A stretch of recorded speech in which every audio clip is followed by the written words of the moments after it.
Le 5 octobre 1994, à quelques heures d'intervalle, 53 personnes trouvent la mort en Suisse et au Canada.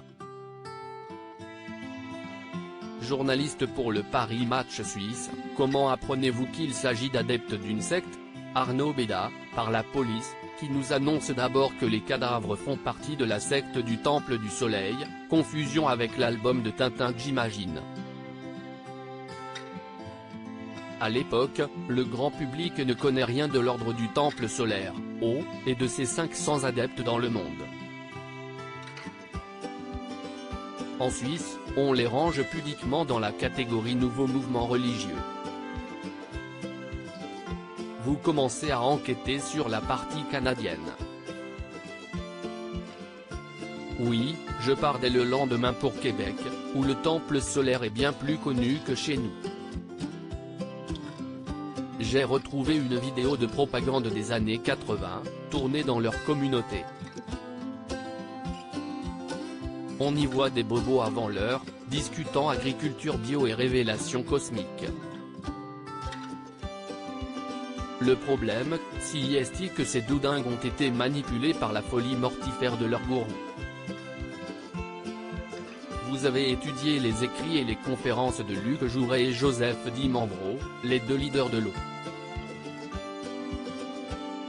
Comment enrôlaient-ils des adeptes? Jouret était la vitrine. Bel homme, charismatique, homéopathe de formation, il donne des conférences New Age partout, y compris sur des chaînes du câble au Canada. Di Mambro, si est-il le bonimenteur de foire, le gars du sud un peu vulgaire qui va repérer les bons clients en clair, des gens avec de l'argent et une fragilité, et qui les emballe. Si est-il lui qui fait de l'eau une machine à cash.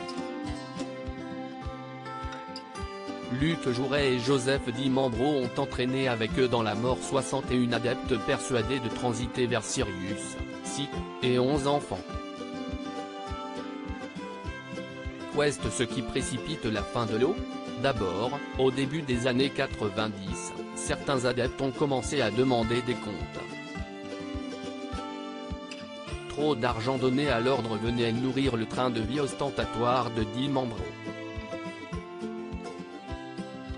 Ensuite, l'un des piliers de la secte, responsable des effets spéciaux lors des cérémonies, quitte l'ordre. La supercherie risque d'éclater et montrer que Jouret comme Di Mambro n'ont aucun pouvoir magique.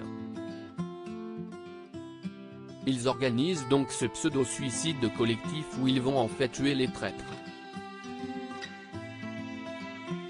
On a retrouvé un enregistrement de Di Mambro où il annonce qu'il veut faire encore plus spectaculaire qu'à Waco.